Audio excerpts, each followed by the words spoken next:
Many गरीब ज़रूर थी, पर रूप के मामले में बहुत धनवान थी। लंबा शरीर, सुराहीदार गर्दन और गोरा रंग।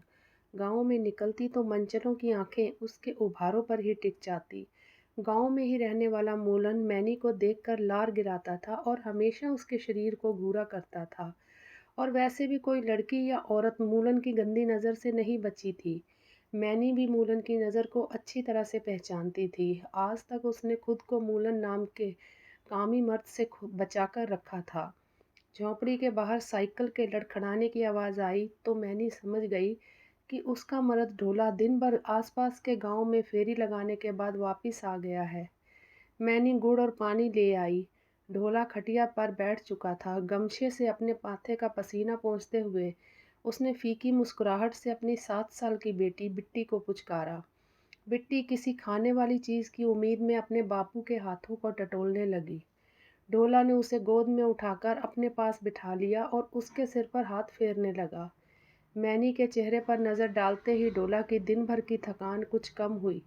उसने गुड़ खाते हुए मैनी का हाथ पकड़कर पास बिठाने की कोशिश की, पर मैनी उससे दूर छिटकते हुए बोली, काहे नहीं कोई और काम करते हो अब? इस धंधे में हमें अब कोई बरकत नहीं दिखती। मैनी की शिकायत सुनकर ढोला का मुंह लटक गया और वह बोला, अरे अब गांव में भी ये प्लास्टिक के देसी खिलौने कोई नहीं लेता। हर तरफ चीन के बने खिलौने पहुंच गए हैं। विदेशों के सामने देसी खिलौनों की क्या औकात। तो काहे नहीं हमें अपने साथ लेकर चलते हो?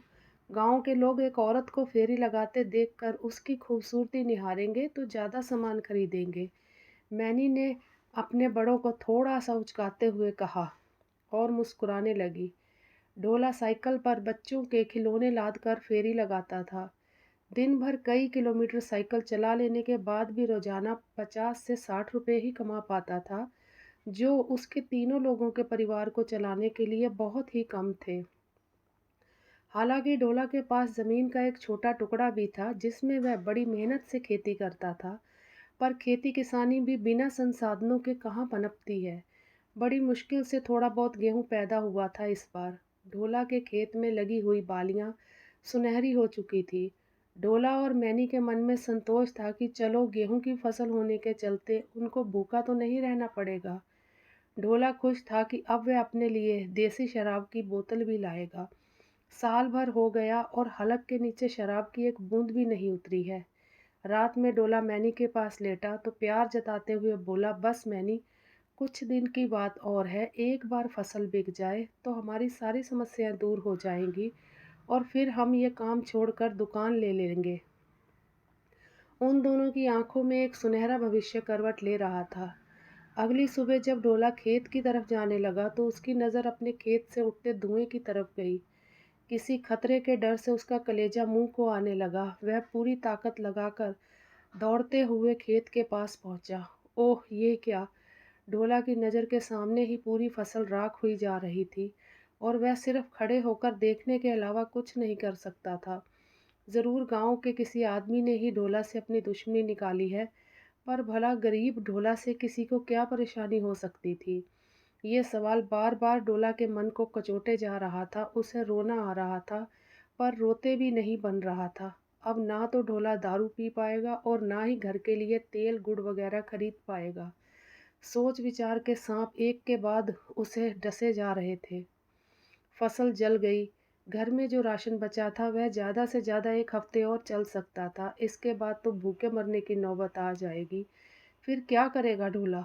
किसी तरह अपनी पत्नी और बेटी का पेट तो भरना ही है उसे। यही सोच विचार में अपने मुंह को लटकाए ढोला घर की तरफ जाता था कि तभी गांव में रहने वाला बिरजू उसे देखकर बोला, काहे परेशान हो ढोला भाई? ढोला ने उसे अपनी आप बीती कह सुनाई तो बिरजू बोला, तो इसमें परेशानी की क्या बात है? मूलन की हवेली पर जुआ चलता है। 10 रुपए की चाल के बदले कोई भी 100 रुपए तक जीत सकता है। और साथ ही साथ मूलन कभी कभी सबको दारू भी पिलाता है। मुफ्त की दारू का नाम सुनते ही ढोला के मन में दारू पीने की इच्छा जाग गई। फसल तो जाती रही, क्यों न चलकर मूलन ठाकुर के यहाँ जुआ खेल लिया जाए। 10 के बदले 100 रुपये मिलेंगे। 2-3 बार पैसे लगा दिए तो वह मतलब भर का पैसा जीत जाएगा। ढोला का मन मचल गया, पर दुविधा ये थी कि एक बार दाव लगाने के लिए कम से कम 10 रुपये तो चाहिए थे। 10 रुपये तो मैनी आराम से दे सकती है। यही सोचकर ढोला लंबे कदमों से घर की ओर बढ़ गया। दरवाजे पर पहुंचा ही था कि अंदर से मैनी के रोने की आवाज़ ढोला के कानों से टकराई। फसल में आग लग जाने की बात मैनी तक पहले ही पहुंच चुकी थी। ढोला ने मैनी को ज्ञान देते हुए कहा, जो हो गया, उस पर दुख करने से क्या फ़ायदा। अब आगे की सोचो और 1 महीने पहले जो 10 रुपये मैंने तुम्हें दिए थे वह लाकर मुझे दो। हो सकता है मैं इस 10 के बदले तुम्हें 10 गुना पैसे लाकर दूं, पर वह पैसे तो मैंने चावल लाने के लिए रखे हैं। बिट्टी कई दिन से भात मांग रही है। मैनी ने बहुत नानुकर की, पर भला पति के सामने उसकी क्या चलती। थक हार कर उसने 10 रुपये ढोला को दे दिए। मूलन के दरवाजे पर महफिल लगी हुई थी। कई आदमी जुआ खेलने में मसरूफ थे और मूलन एक तरफ कुर्सी पर बैठा मजे ले रहा था। बीच बीच में नौकर शराब और पकौड़ी लेकर आता और मेज पर रखकर चला जाता। ढोला को देखकर मूलन के चेहरे पर एक शैतानी मुस्कुराहट दौड़ गई। आओ ढोला आओ, आज तुम भी अपनी किस्मत आजमाओ। तुम्हारी फसल नहीं रही तो क्या हुआ, ये खेल ही तुम्हारे सब खर्चे पूरे कर देगा। ढोला ने 10 रुपये का नोट रखकर दाव लगाया और पहला दाव वह जीत गया। अब उसके हाथ में 100 रुपये आ गए। कौन कहता है पैसा कमाना मुश्किल है। ढोला ने मन ही मन सोचा। इसके बाद ढोला एक के बाद एक कई दाव जीता। पूरे 500 रुपये थे उसकी मुट्ठी में। उसे जीतता देखकर मूलन भी खेत में शामिल हो गया। फिर पता नहीं क्या हुआ, ढोला अपनी जीती हुई सारी रकम हार बैठा और खाली हाथ घर पहुंचा। मैनी को सारी बात बताई तो वह बिफर पड़ी। बिटिया बात मांग रही थी और घर में अब कुछ नहीं है, क्या खिलाऊं उसे। और तुम तो फेरी पर नहीं जा रहे, मैं क्या खिलाऊंगी बिट्टी को अब। शराब के नशे में डूबे ढोला को अब कोई बात समझ नहीं आ रही थी। बिस्तर पर लेटते ही उसे नींद ने घेर लिया। अगली सुबह जब ढोला जागा तो उसके मन में जुए की हार को जीत में बदलने की बात चल रही थी। वह घर से मूलन की हवेली की ओर बढ़ चला तो मैनी की आवाज़ आई, बिट्टी के लिए घर में कुछ खाने को नहीं है, क्या करूं। ढोला ने मैनी को यकीन दिलाया कि आज चाहे कुछ भी हो जाए वह पैसे लेकर ही लौटेगा। जुए का इतिहास पुराना है और इस बात की गवाही देता है कि जुए के खेल में औरत की आन बहुत जल्दी दांव पर लग जाती है। ढोला आज भी पहले तो खूब पैसे जीता, फिर वह बाद में हारने लगा। अब उसके पास कुछ नहीं बचा था तो उसने अपना खेत दांव पर लगा दिया और फिर खेत भी बहुत आसानी से हारने के बाद उसने मैनी के गहने दांव पर लगा दिए और गहने भी हार बैठा। ढोला खेल से उठ गया था क्योंकि मूलन ने उसे पत्नी के सारे गहने और खेत के कागज लाकर सौंपने को कहा था। मैनी सन्न रह गई थी कि आज ढोला ये क्या कर आया। खेत तक हार गया और अब तक के गरीबी की मार झेल रहे थे, पर अब तो भुखमरी भी झेलनी पड़ेगी। पर वह क्या कर सकती थी, अकेली औरत। ढोला के सामने उसकी एक ना चली। ढोला ने उसके गहने और खेत के कागज छीन लिए और मूलन को सौंपने के लिए चल दिया। देर रात तक जब ढोला वापस नहीं आया तब मैंने उसे खुद ही ढूंढने चल दी। मैंने जानती थी कि इस समय ढोला कहाँ पर होगा, इसीलिए वह सीधा मूलन के घर जा पहुंची और एक कोने में खड़े होकर खेल देखने लगी। ढोला लगातार हार रहा था और ऐसा लग रहा था कि मूलन किसी बुरी नीयत से ढोला को जुआ खेलने के लिए उकसाए जा रहा था। मैनी ने मन ही मन काफ़ी कुछ सोचा और मूलन के सामने आकर इठलाते हुए बोली, मूलन साहब, वैसे तो हमारा पसंदीदा खेल गुल्ली डंडा है, पर मेरा ढोला अब थका हुआ लग रहा है, इसीलिए आपको इतराज़ ना हो तो मैं अपने मर्द की जगह जुआ खेलूंगी। मूलन ने मैनी को ऊपर से नीचे की तरफ घूरा और अपनी जांघ पर हाथ मारकर जोर जोर से हंसने लगा। तू आना ही चाहती है तो आजा, तेरे साथ तो मज़ा और ही आएगा। मूलन की बात के जवाब में मैनी ने कमर मचकाई और पास आकर बैठ गई। हाँ तो मैनी, बोलो, दाव पर क्या लगाती हो। मूलन ने पूछा। एक औरत का सबसे बड़ा धन तो उसके जेवर होते हैं, मैं इन्हें ही दाव पर लगा सकती थी, पर वह तो मेरा मर्द पहले ही हार चुका है और बाकी की कसर उसने खेत हार कर पूरी कर दी है। अरे अब क्या है तेरे पास, और अगर अब कुछ नहीं बचा तो अपने आप को ही दाव पर लगा दे। तुझे द्रौपदी बनने का मौका दे रहा हूँ, अगर तू हारी तो तेरे बदन पर मेरा हक होगा। तू मेरी रखेल बनकर रहेगी, लगा दे अपने आप को दाव पर और बन जा द्रौपदी।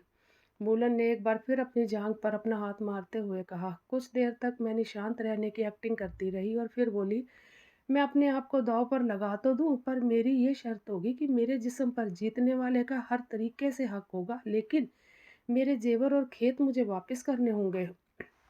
मूलन को इस समय सिवा मैनी को जीत कर अपनी रखेल बनाकर उसे भोग लेने के अलावा कुछ सूझ नहीं रहा था, इसीलिए उसने मैनी को तुरंत ही उसके जेवर और खेत लौटा देने की हामी भर ली। अब मैनी ने खुद को दांव पर लगा दिया। मूलन ने ज़बरदस्त चाल चली और बड़े आराम से दाँव जीत गया। मैनी खुद को जुए में हार गई और अब वह मूलन की हो गई थी। ढोला को अपनी पत्नी का इस तरह से रखेल हो जाना कुछ अजीब लग रहा था।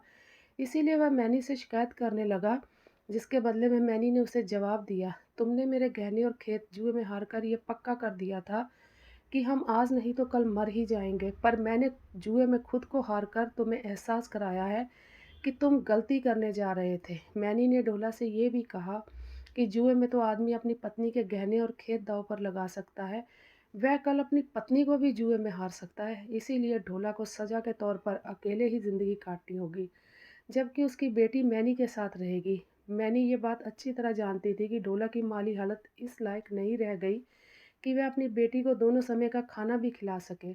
इसीलिए उसने अपने दिमाग का इस्तेमाल किया और एक तरह से अपने पति ढोला और बिट्टी की ज़िंदगी की हिफाजत भी की। शुक्रिया।